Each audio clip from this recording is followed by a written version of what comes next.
Everyone at Chernobyl knew the reactor core could not explode. The plant director knew it, the chief engineer knew it, the Soviet government knew it. Then Boris Shcherbina flew over Reactor 4 in a helicopter and saw graphite on the roof. That was impossible. Graphite could only come from one place, the reactor core, which meant the reactor was not intact, which also meant that everything they believed up to that point was wrong. When Shcherbina landed, he confronted the plant leadership and asked one question. And the answer that he got was deflection, denial. But then he asked a different question. And that question changed everything.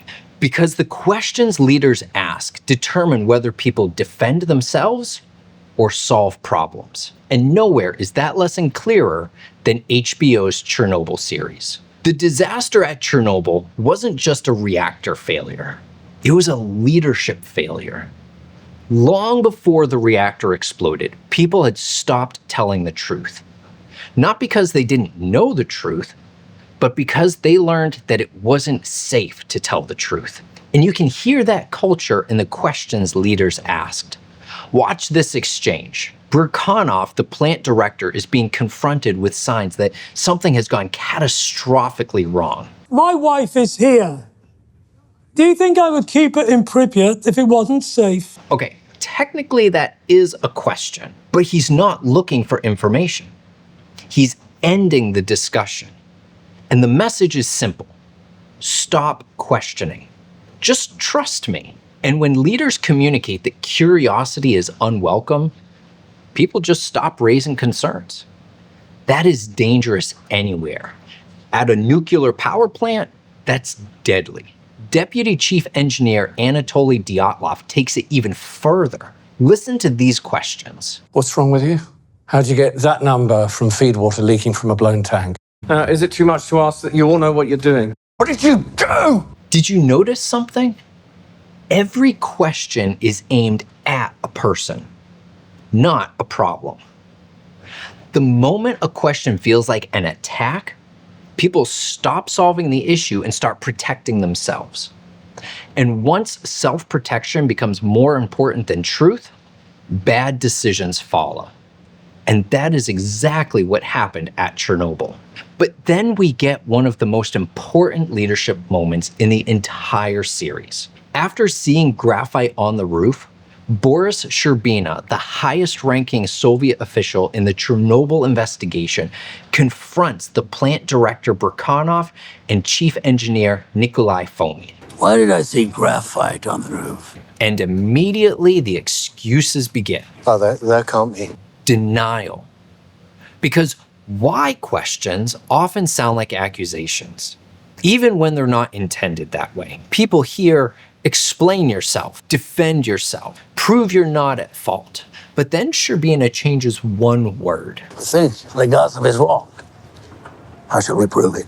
That shift from why to how changes everything. Nobody argues, nobody defends, nobody doubles down. General Pikalov immediately proposes a solution. Our high-range dosimeter just arrived.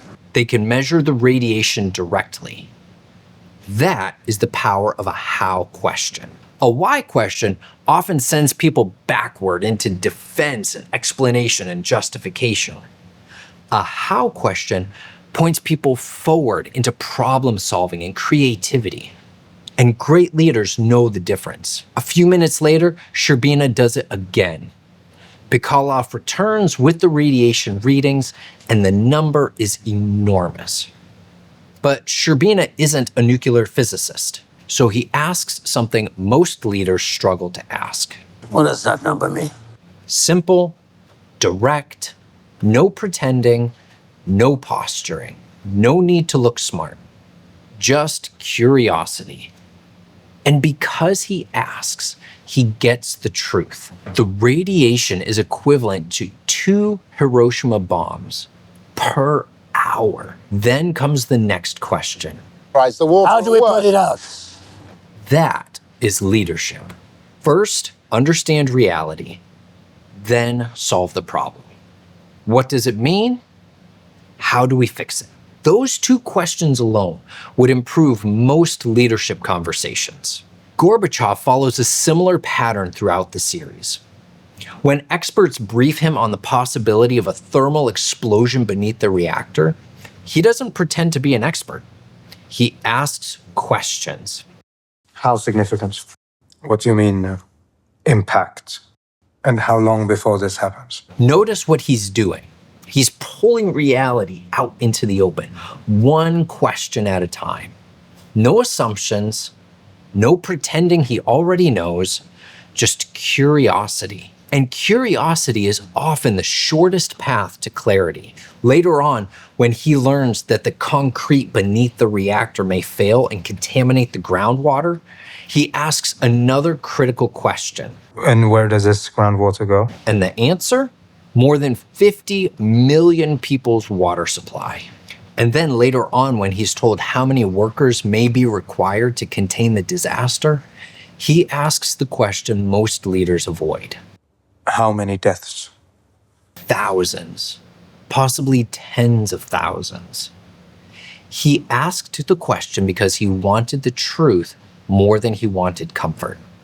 And that is rare. Another example of this comes from General Tarakanov. By episode 4 in the series, they're trying to clear radioactive graphite from the roof. And everything that they have tried has failed. Robots have failed, equipment has failed, and the situation is desperate. Tarakanov asks a simple question. What do we do? And that's it. No ego, no blame, no pretending, just focus. What do we do? And that is the question great leaders ask when they hit a wall. Not who caused this, not who's responsible, not why didn't this work? What do we do? Because once everyone agrees on reality, solving the problem becomes possible. So what can leaders learn from Chernobyl? First, be careful with why questions.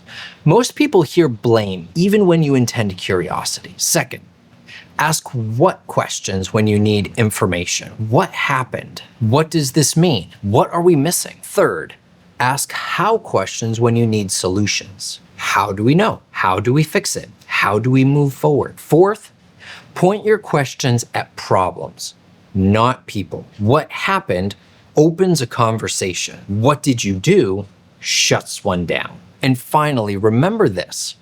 The questions you ask reveal what you value. If your questions are designed to protect your ego, people will hide the truth. If your questions are designed to discover reality, people will help you find it. At Chernobyl, the difference between those two approaches was measured in lives. And the same principle applies to every team you'll ever lead. Because leadership is not about having the answers.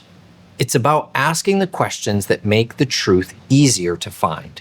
The questions leaders ask reveal what they value. And no character demonstrated that better than plant director Viktor Bryukhanov. The man in charge had one job: figure out what happened. And he never did. We're talking about him next time, so stay tuned. If you want to apply these ideas to your leadership, I've linked a worksheet in the description that will help you evaluate the questions you're asking your team.